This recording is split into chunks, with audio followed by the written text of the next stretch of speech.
Not find public interest lawyers to help all the people.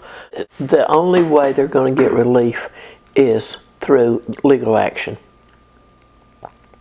Now, a whistleblower is one thing, but a whistleblower, as I said, we refer to ourselves as safety advocates, because public health and safety is why we keep the rules.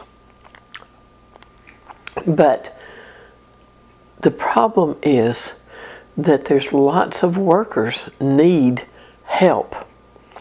These industries, they'll say, oh, we got ombudsman, we got inspector generals, we got management, we got board of directors. Well, God knows they're taking their salary from the same pot. So why should you expect them to get you any help? They're just going to try to put another layer of mud over the top of you to keep packing you down in a hole. They don't care about you. They don't want to have. But a whistleblower at a nuclear facility is their worst nightmare come true. Particularly with somebody like me being public. And I'm not public. I'm more underground than I am anything, because these people come to me with their sex lives, with their children's pains, with their wives' drug problems, with their sons' alcoholism, with all of their warts and everything. And they dump it all on me, and they don't understand what their real problem is most of the time, or how they got there. And so I capture their life in a bowl, and I have to sort through it to see where they are, because a lot of them, they don't know what they done wrong. From childhood we are taught that we only are disciplined if we do wrong. As long as you're going by the rules, everything's going to be okay, honey, because mom and daddy's telling you it's okay. Then when a worker who has been programmed from his early childhood up, do good, everything's going to be okay. But then at 26, 36, 46, 56, 66, and you all of a sudden you're feeling pain and you've been going by the rules, and they tell you that they can't have you doing that. Or you find that they have used some pretext over here to come after you.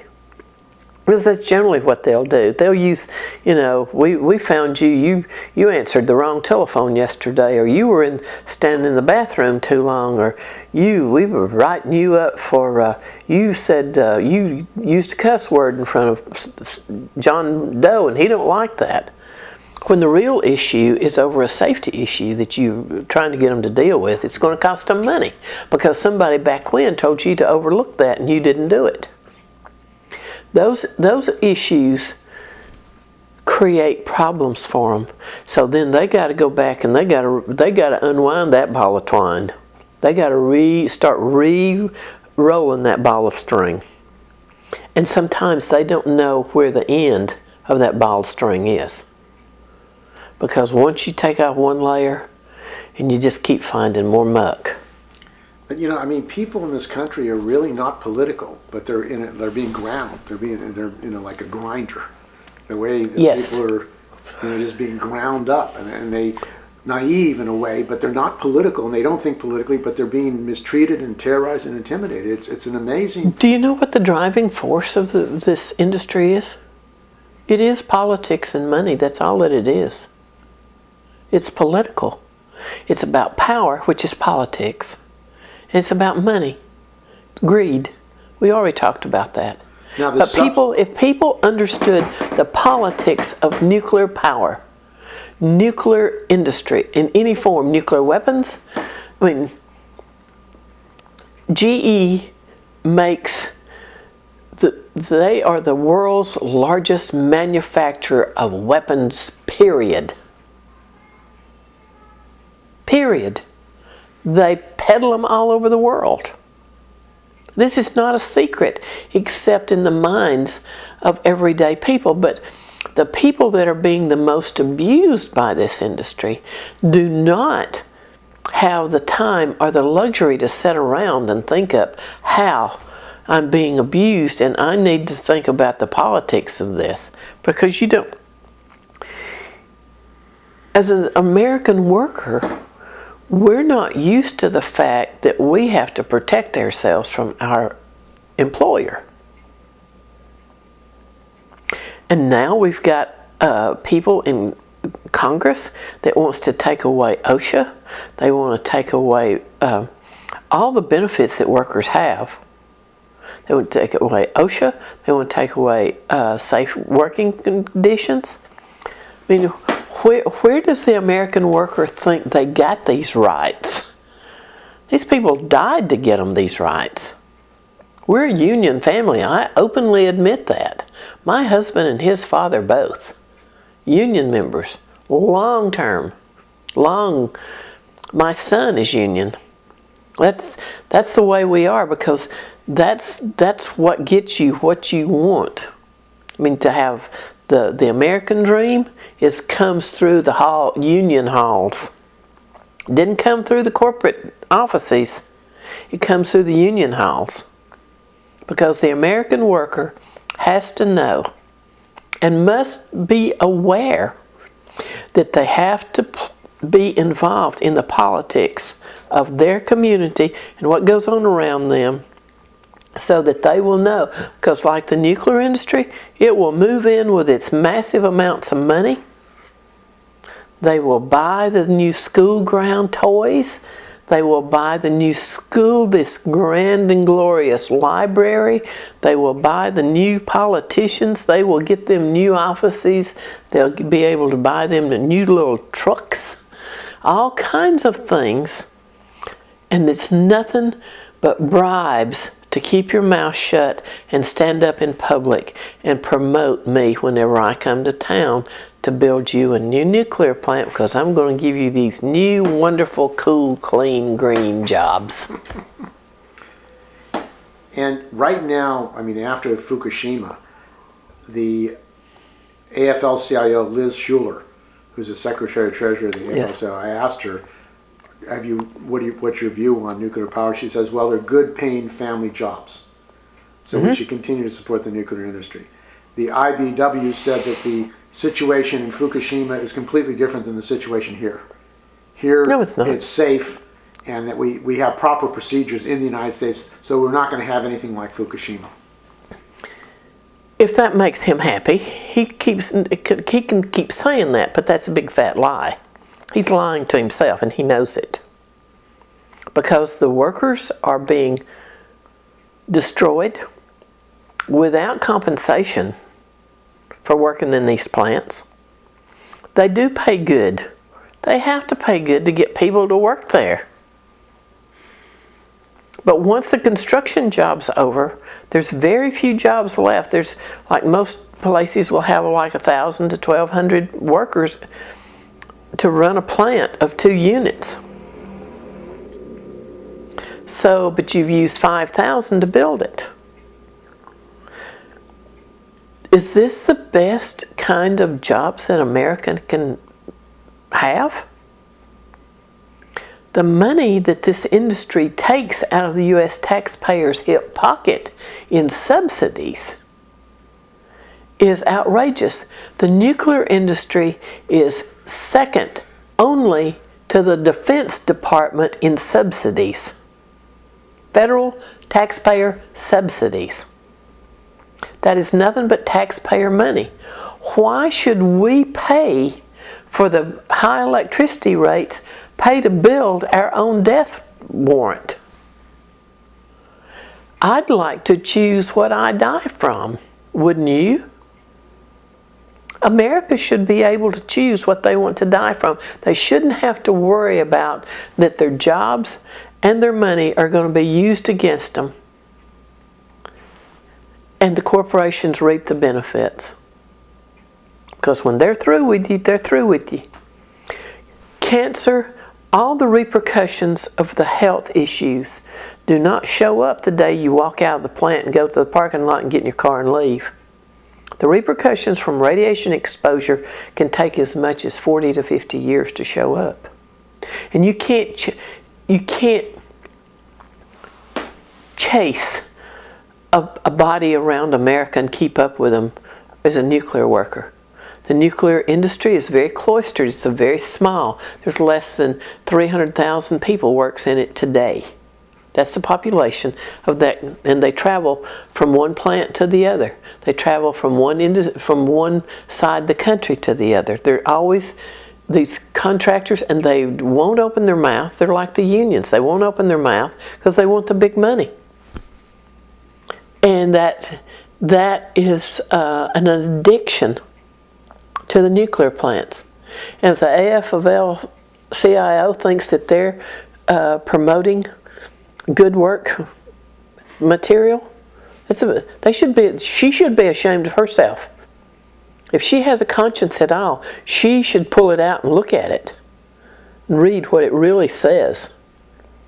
Because I can show her that her workers are being virtually murdered on the job site, and she's not even standing up for them.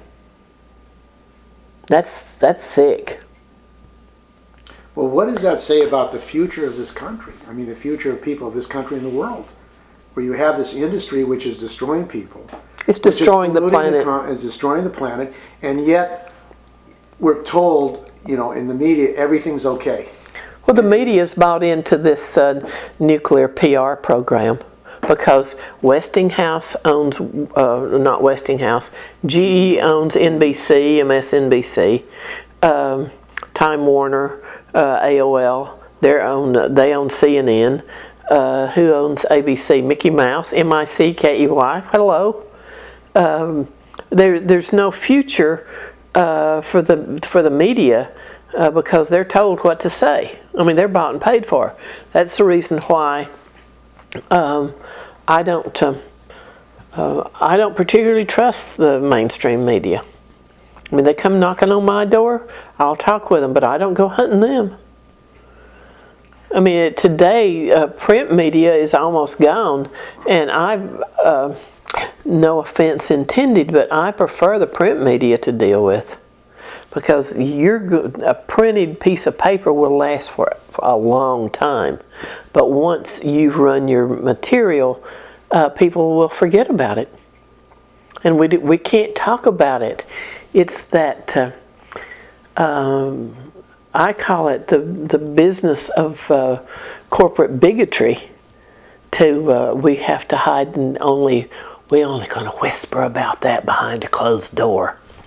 Let's not talk about that out loud. People next door might hear us.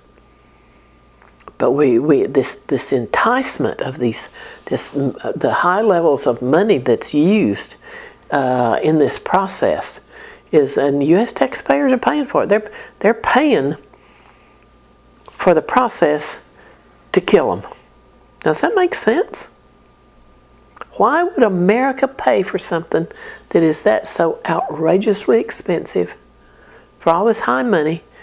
And these people now, Mitsubishi, they want to come back here and aren't they the ones that just bought out to Siemens? Toshiba. Toshiba, you're right. And they want to build more. And Toshiba is willing to give Babcock and Wilcox $10 billion to go out and build more nuclear plants. But they said that for you, Babcock and Wilcox, B&W, if you want this money, what you're going to have to do is you're going to have to get the U.S. government to put up the other $10 billion.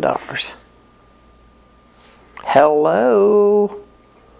Con game. You know, I can remember my granddaddy and grandmother talking about snake oil salesmen. The nuclear industry is full of people selling snake oil. The heads of these corporations, I mean, if Obama wants to buy into snake oil, he needs to, but he need not make me pay for his damn snake oil.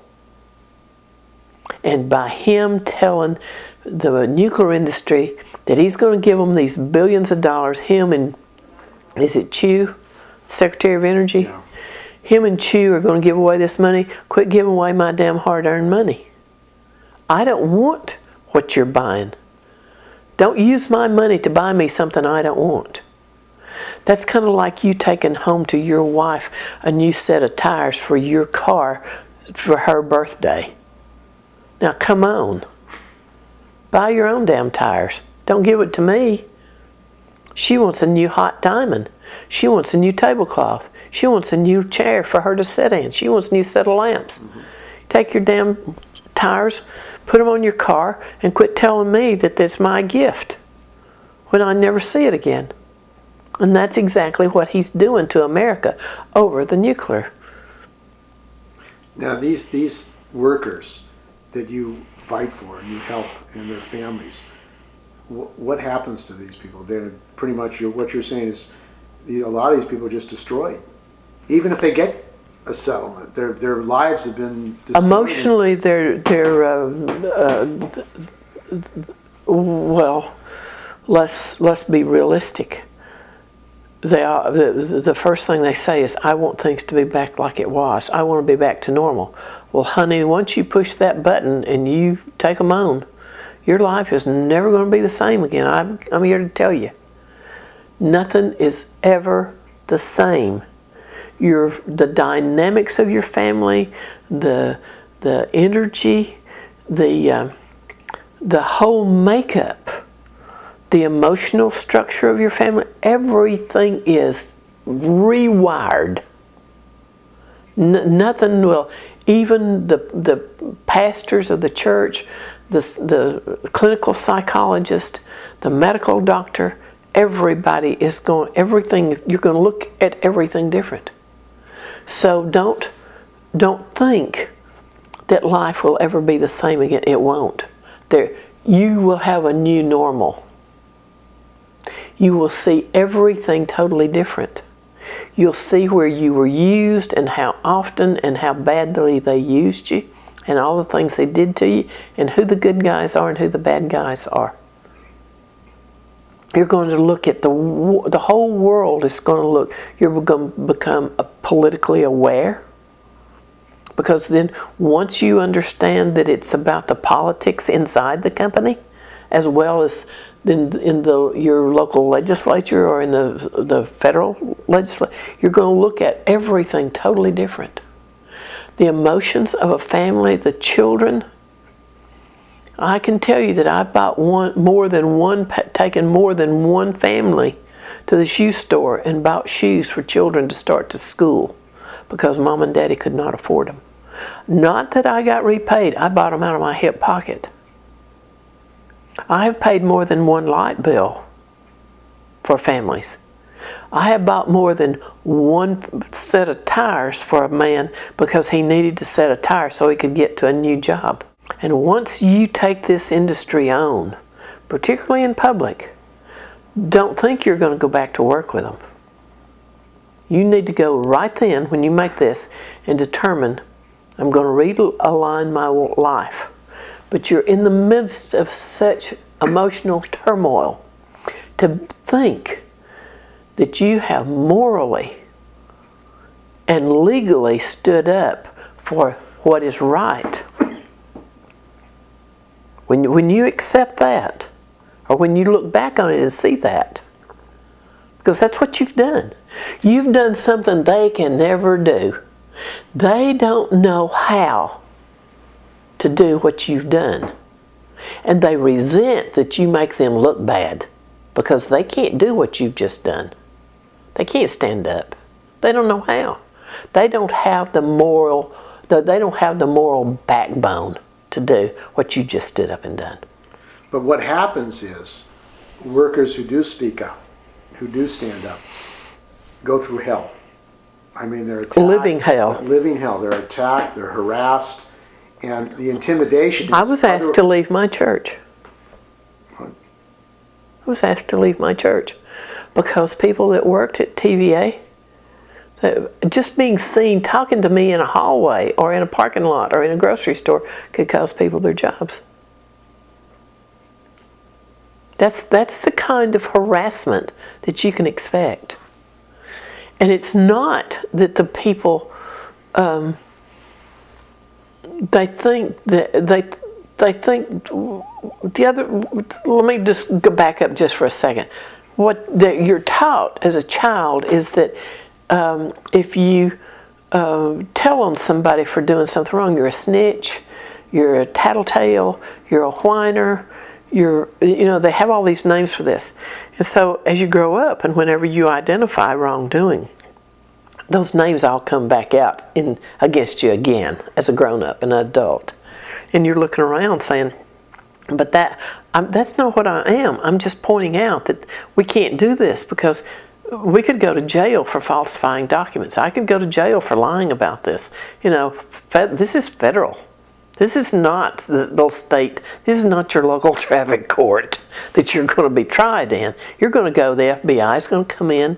I mean, we have had recently the NRC because they didn't like what one of our complaining workers said, they threatened her with taking her to federal court and having they were going to bring criminal charges against her and take her to the Justice Department. They threatened her with that. To shut her up. To shut her up. The NRC did.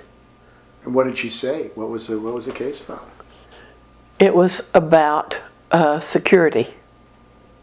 She was dealt with corporate security.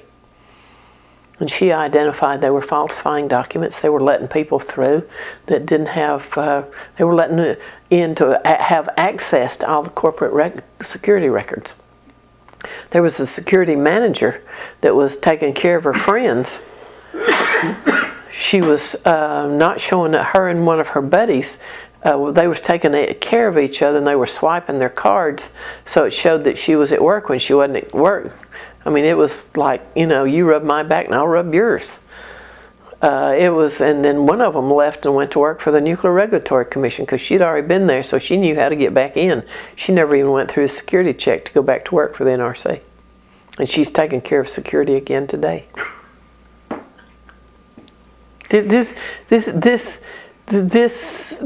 Nobody believes this. You can't make this stuff up. That's right. You cannot make this stuff up. It's unbelievable. Sometimes, whenever I tell about the things that happened,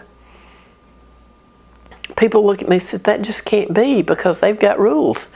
Yeah, they got wall-to-wall books of rules, but they only pull them down whenever I get them in trouble. They say, oh yeah, we got that rule over here and this is what it is.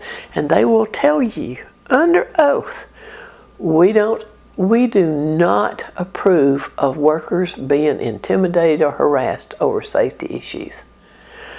That is boilerplate corporate America speaking. Because if they admit to it, how many millions of dollars can they pay out for what they did to somebody if they admit it? But then they wait and force you through a system that's corrupt. These administrative law judges, you got to play. You can't even, then you go into these appellate courts. They can't, most of those judges is put there by corporate America. I mean, they're bought and paid for. They're no different than that 5 that sits on the U.S. Supreme Court. My best friend just died. She was the very first whistleblower to go through the legal system in this country through the nuclear whistleblower statute that was put on the books in 1974. She took on GE, and she beat GE. They appealed, and they appealed. They took her all the way to the U.S. Supreme Court. The U.S. Supreme Court ruled in her favor 9-0. Her name is Vera English. Virtually every citation of any legal action taken against a utility or the nuclear industry, let me put it that way, against the nuclear industry, starts out English versus TVA. English versus General Electric. She took on GE in Wilmington, North Carolina in the 80s, and her case was remanded back to that same court system who turned her down again and was forcing her back through. She won the battle but lost the war. She's the one that validated the whistleblower statute in the nuclear industry. And today, the nuclear industry is the only one that we got our open window to file a legal claim of 680 days. All the other industries, clean air, water, every coal, all the other industries, they only have 30 days. 30 days, you don't know what hit you yet. You're still trying to climb out of the bed of a morning and go brush your teeth to find out what the hell's going on in my life. But in the nuclear industry in 1992, we got it extended for 180 days. And if you and your lawyer can show that you're not a risk, you can ask for your job to be back so that you can pay for your legal fees, so that you can have, you don't totally lose your wages. Because as long as you're under something where they say, oh, you're a security risk, nobody's going to hire you. So they take your job away from you. They take your family away from you. They take your home away from you. They take everything that you've got. But they don't take your moral backbone. They can't have that. I refuse to give it up. How did she able to go through this struggle? How was she able to sustain herself? Very English.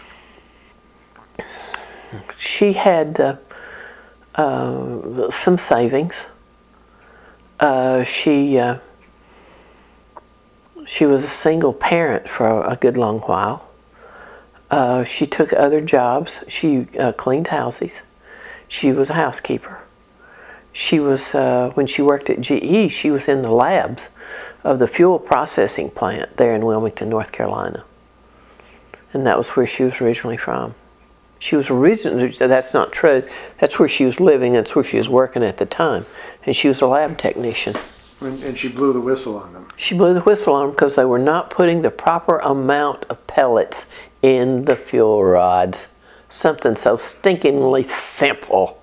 But they were, that's what they got caught doing. And those things can cause explosions in these reactors. Now, there are many, from what you're saying, many criminal violations that take place in the nuclear industry. Have any executives or managers ever gone to jail for these criminal violations? What a silly question for you to ask me.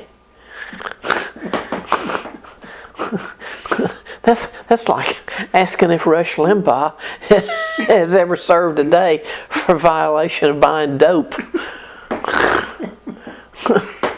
So all these criminal violations that are taking place all the time that you've experienced. Yeah. No prosecution. No. No indictment. No. No accountability. No. For these people who are engaged in criminal activity. No, just move them over to the next job. I'll see you down in San Onofre. I'll see you down at Comanche Peak. I'll see you up at Indian Point.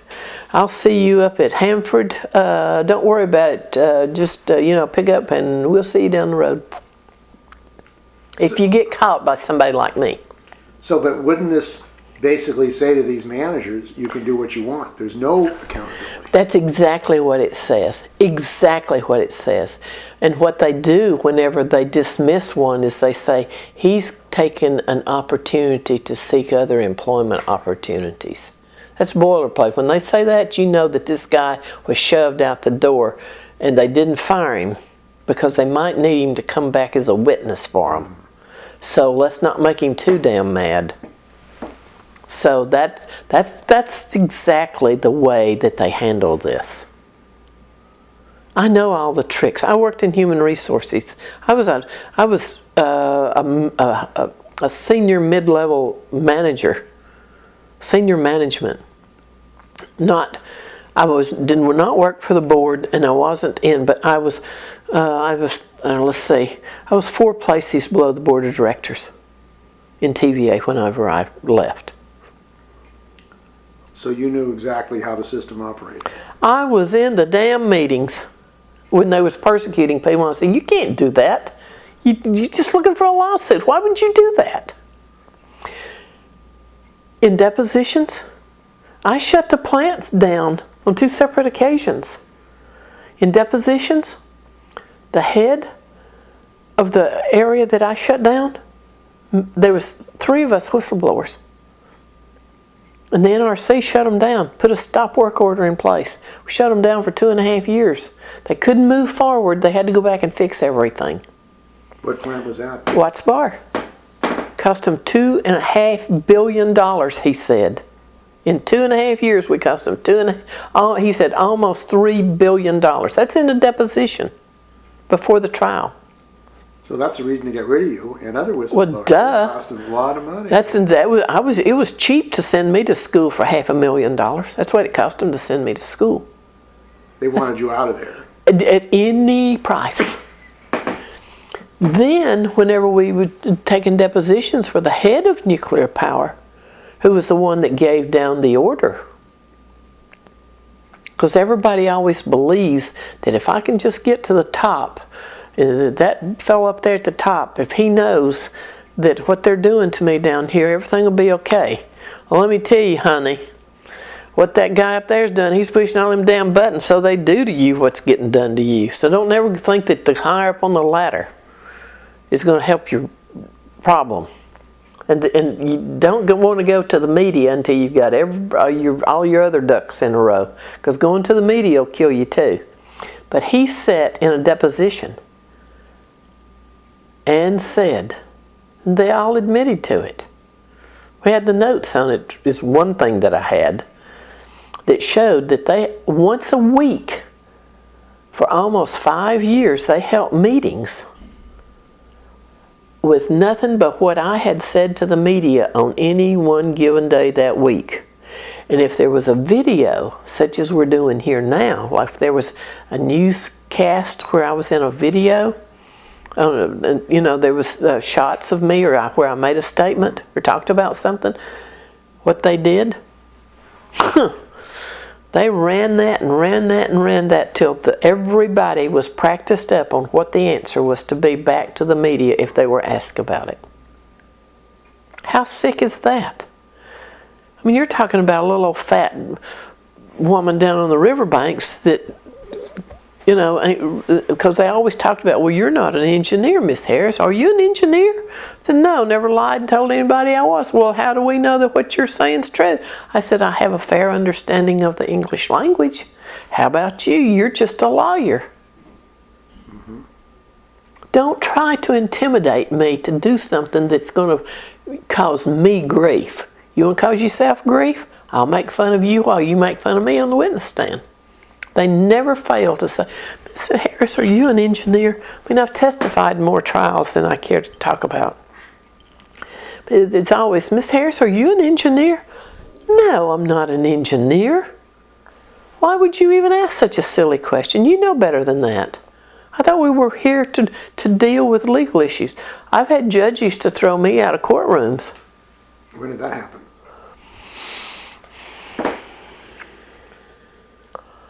That was in one of the TVA whistleblowers cases.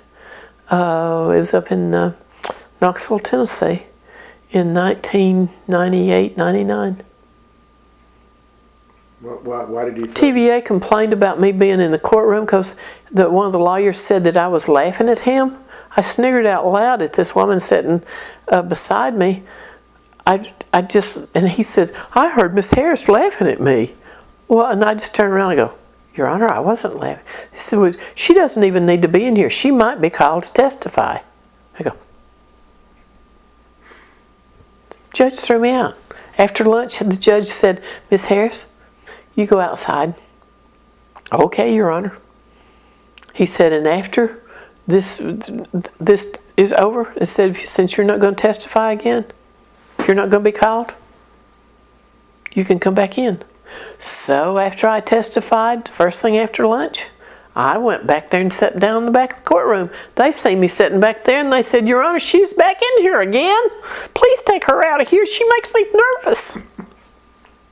Well, they had a legitimate concern in the fact that I beat them 4 times without a lawyer. I mean, they've got all these high-powered, so-called smart lawyers that are educated fools, never tried a case outside of an administrative process. And it doesn't take much to be smarter than them because they can't think beyond if it's not written down. And there's like, they got gobs of them hanging up there, and they all tell each other how great they are, and they're all just a bunch of bimbos. I mean, they're not smart. But this is what's guarding you again. It's what's saving these industries. Because they just wear you out. They're asking for summary judgment. And then they're asking for, we want a copy of the deposition. They wouldn't give it to us. They're not turning over the documents. They ask for documents that are, and I just used to look at them and say, I don't have anything like that. What are you going to do with it if you had it? I just tell my lawyer, I don't have anything like that. They can need to get it. And then the other thing, they always wanted a list of the people that came to my house. I said, I don't have a list. Do y'all have a list? If y'all got a list, let's bring it up and I'll check it out and see if I remember all these people that you're talking about. They would have given their eye teeth to have a list of all the people that came to my house. I had people come to my house at 2 o'clock in the morning. I've had more people show up drunk than I have sober. I mean, you got to, it took nerve. This is not a door that you walk through lightly or with all of the confidence in the world. Because you've already been beat up at work. And you don't know what you're facing. Excuse me. You don't know what you're facing when you come to me. She might turn me away. One time have I turned away a person, and I've dealt with hundreds. I deal with people in all over the world. From every back. Now there's people comes to me from the education, Department of Education, from colleges that are in trouble on the college campuses because they pissed off the dean. I get people from DOE, from all the nuclear plants. Somebody gets in real trouble. Some of the Greenpeace or Union Concerned Scientists, they say, let me tell you who you need to go see. You don't need to see me. Let me tell you who you need to go see. What you send? I don't know. And today, I probably know as much, maybe more, than most people that work in a nuclear plant, because I have to be able to relate your technical expertise back through my mouth and out to an attorney or out to an NRC or an inspector general or a U.S. senator or a U.S. congressman or to a reporter. I have to break it down and put it in layman's terms so it can be understood. So I openly admit now, because they've finally convinced me, that how much I really do know about the inner workings of the plant. Now the department as a whole, the whole picture. And I see, generally speaking, I would only know about the wiring, about the electrical, the cables. Or I would know about the instrumentation, I'd know about the piping. Or I'd know about the training, or I'd know about the paperwork. Or I'd know about security. You have areas of expertise, and that's all you know. That's not been my experience now. My experience now is I don't know, I'm not sure what you call me. Except some days I call me pretty dumb and pretty tired. The Department of Energy. Talk about them. Who are they, and what are they? What's their relationship with the nuclear industry? The Department of Energy is the. They think of them in terms of the mastermind and the manipulator and the power production and people, because they're the weapons people. I think of them as the nuclear pimps, because they're the ones that does all the procurement of designs, fuel, any kind of thing that's used in weapons. So they're nothing but pimps. They get all the money. They supposedly deal with all the waste. They'll pay towns these exorbitant amounts of money to take our nuclear waste. Just take our waste.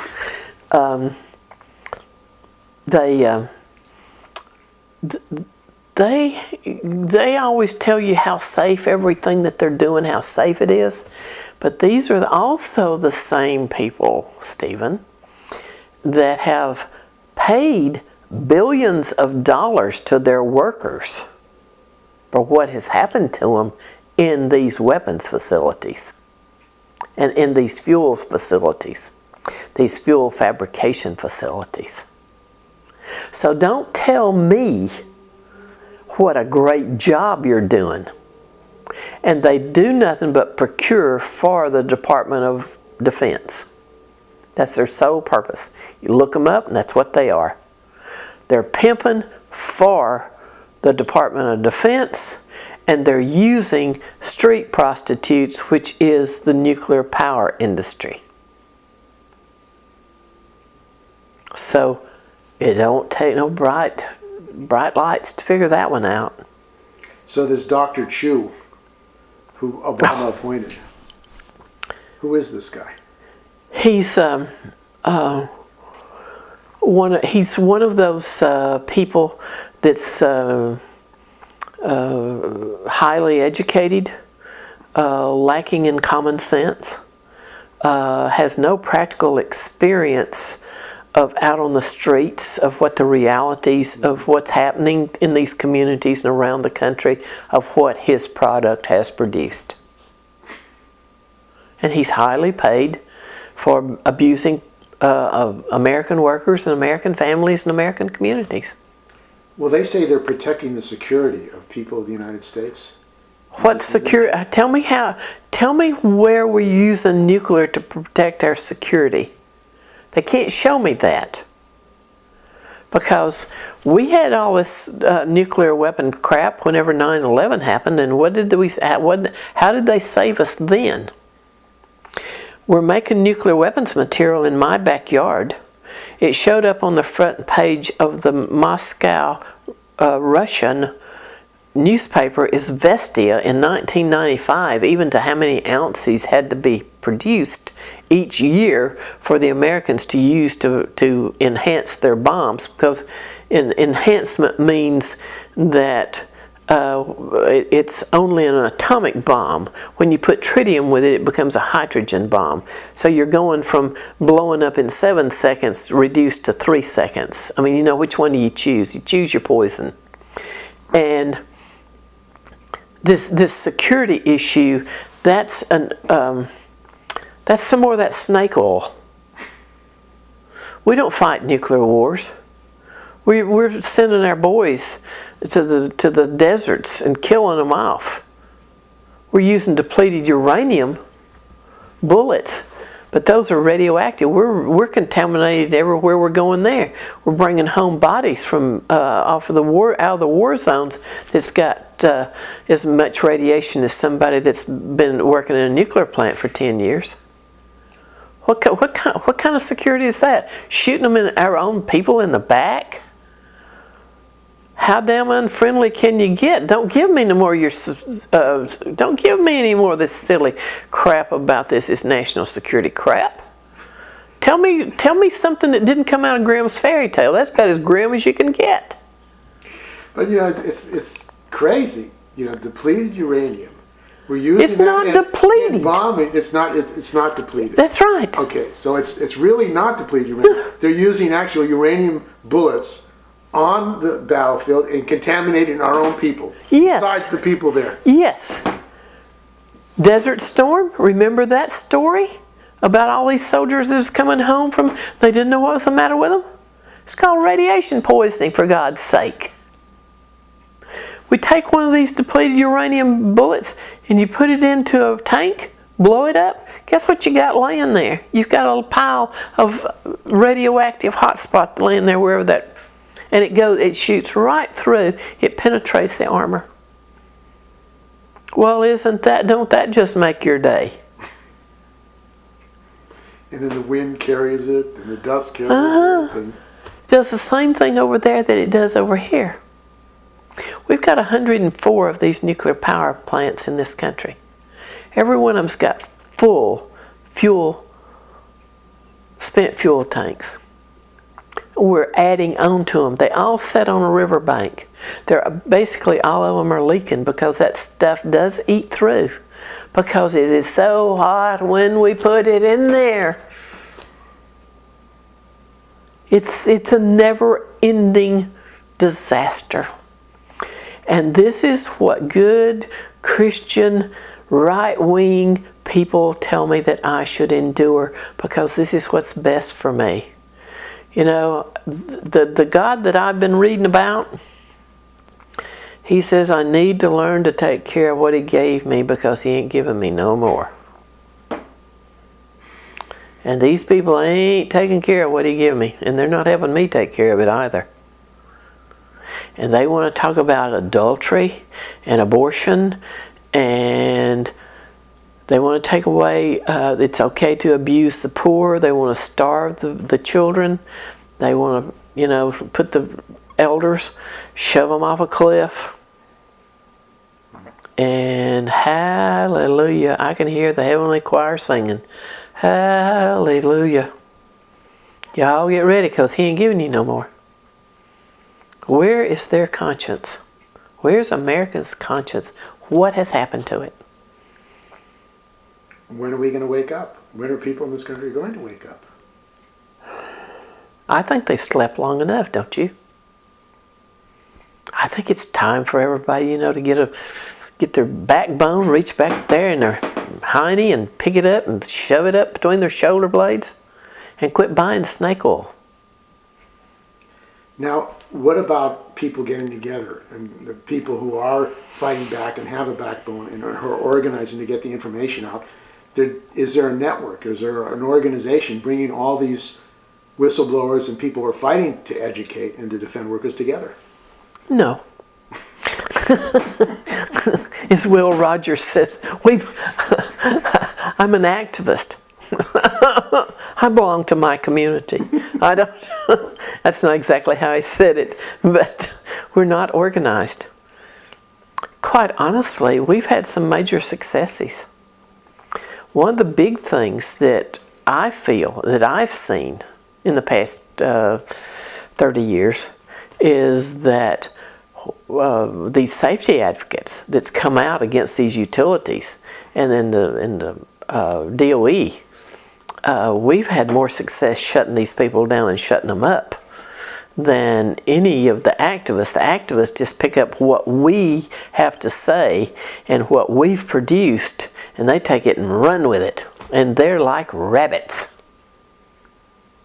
And we're having some success. Whenever Watts Bar came online in 1996, it was I believe 110 or 111. Well, since then, we're down to 104. And right now, I suspect that Indian Point's going to fall, and Vermont Yankee. And I'm not sure after today's news but what TVA may have to rethink their position on Unit 2 at Watts Bar down here in Tennessee. And with that disaster that they built and been propping up for years, them and the NRC's been propping up down in Alabama, it's an exact replica by the same people, by the whole, everything is the same thing, except it's just on the other side of the world is Fukushima Daiichi sits down there, and they're not having, tornadoes took out the grid. The reactor was they had station blackout, which they didn't have any backup power. It was out of the reactor was out of control. They couldn't do anything with it for almost an hour because they had difficulty starting up the emergency diesel generators, even though they wasn't underwater.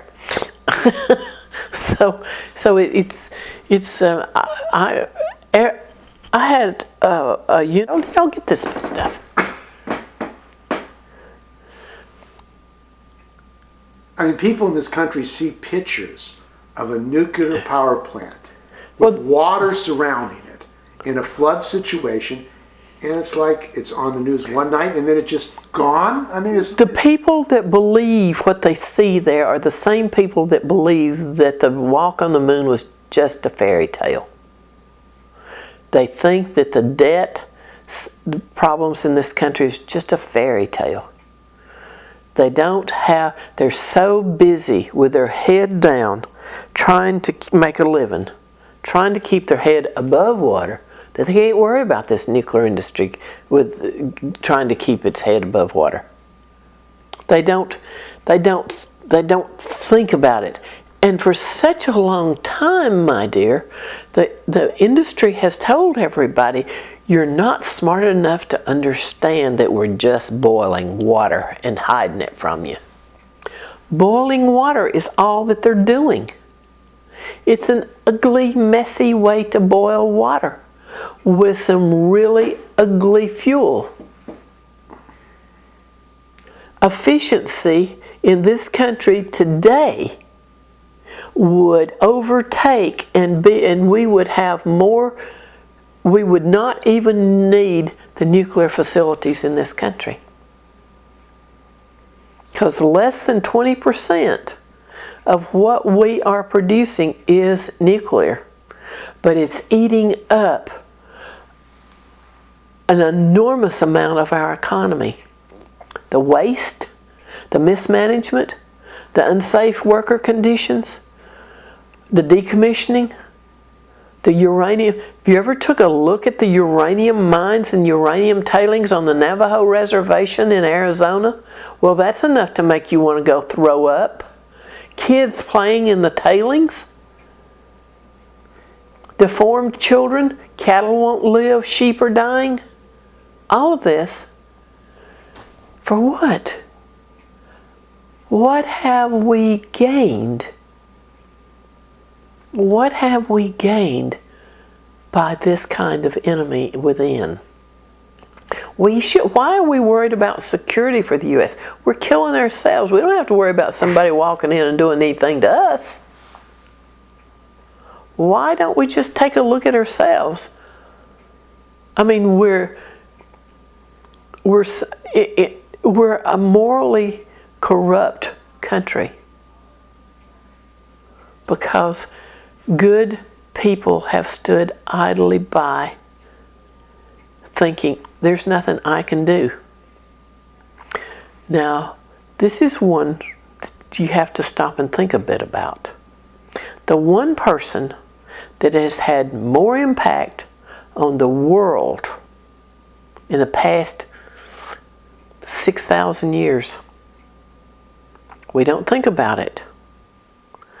But that was one person.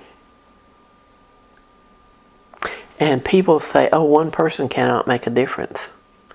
It only takes one to make a difference. Wouldn't you rather be known for doing too much than nothing? And this is the dilemma that these nuclear workers are facing. And let me tell you what, as generally speaking, these people have such a conscience that you could not go buy you one just like it. And that is what has saved us so far. It's the only thing. We have a Nuclear Regulatory Commission that's all political appointees. We got 5 people on that commission. 3 of them right now saying, oh, we need to study. Please, Japan, Germany, England, Finland, Australia, none of these other countries discovered nuclear power. They are not the ones that proliferated the world with it. And America wants to keep on pushing it. We have our own enemy within. And people think that this is so easy to do.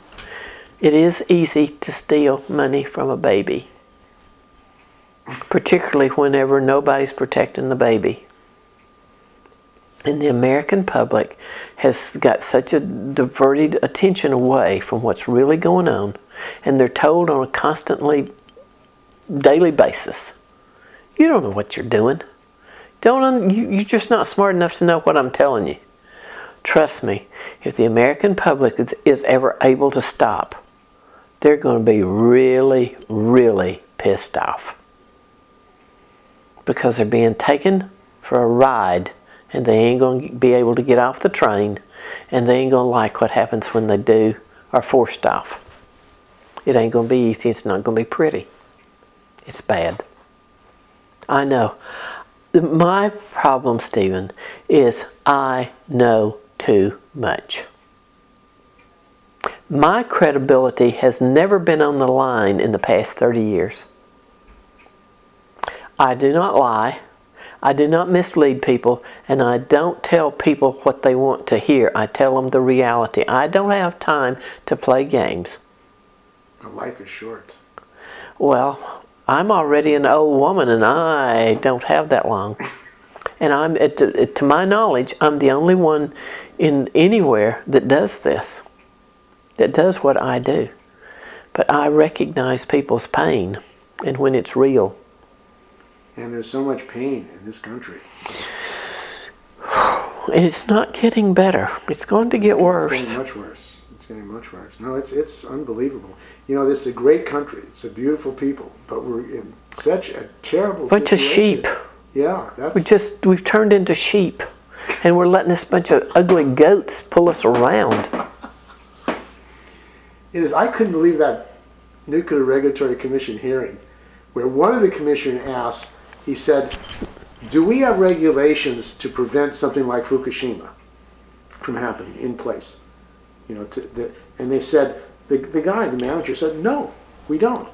He said, well, maybe I'll ask a crazy question, but why are we allowing these plants to run without regulations to protect the public? And they all kind of giggled like it's a big joke. Yeah, that nervous laughter like... Yeah, and these are the people in charge of the nuclear industry? I mean, basically they're saying it doesn't matter that we don't have regulations to prevent something like Fukushima from happening here. It's okay. This is something that we need to talk about right now. The NRC Commission, the Nuclear Regulatory Commission, does not run the company. They only set policy. They have an EDO, an Executive Director of Operations. The one they got today used to be in charge of employee concerns for the organization. He's one of their incestuous managers. They bring him up through the ranks. So he's not going to do anything different than the NRC is always telling the industry, you got to get some new blood in. Well, the NRC don't do it to themselves. They just keep bringing the same incestuous activities and management styles, and people keep the same ones going. I have to give the industry, they will bring in some new blood. But right now, because of workers that they've abused so bad that left, they don't have qualified people to run these plants. And there's nobody to train them because they run everybody off. You can't do that over 20 years and expect anything except disaster out of it. And they know there's going to be disaster. I don't think they do, because you're assuming they think. That's the problem here. Thinking is not what's going on. And that's the killer. No thinking. But that's what the industry wants. The industry just wants to make profits, get rid of the whistleblowers, and just business as usual.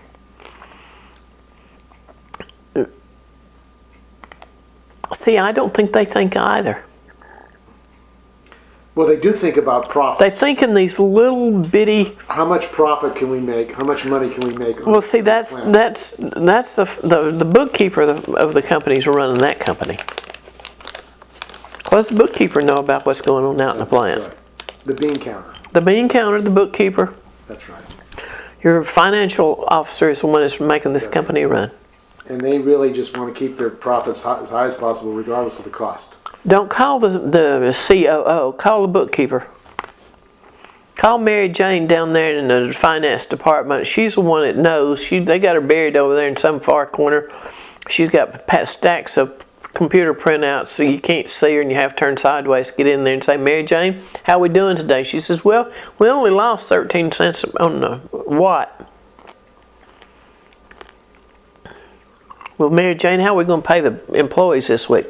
Don't worry, we'll just tap in over there, send a bill. We got to pay the NRC. In 1993, I found a document, and today it's been implemented as a management policy and procedure with the NRC. I uncovered a document where the NRC was being directed to turn over all the whistleblowers, their names, their contacts, every bit of the information they had, what their issue was, back over to TVA and to the utility. Today it's practiced all across the United States. Isn't that illegal? No. Let's put it in the policy and procedures and it's okay. How would you like to go to Sunday school or to... how would you like to go to the eye doctor and find out that all your medical records, where you had had a vasectomy, that the medical records were sitting over there with the eye doctor? Wouldn't that kind of piss you off? What does the eye doctor need to have with your... it's crazy. There are no checks and balances. It's just, I told you so. What the hell is this I told you so crap? Don't just tell me so. You can't, and half of what they say they can't prove. If anybody calls them on it, which I do, I stand up in public meetings, say, okay boys, and that's what I call them, boys, because they're 8-year-old boys playing with Tinker Toys. They don't know that they're disasters in there. They're going to blow up. They're firecrackers. It's going to blow up in their hands. It's going to burn them bad. They don't play. And I won't let them give me that nuke speak crap.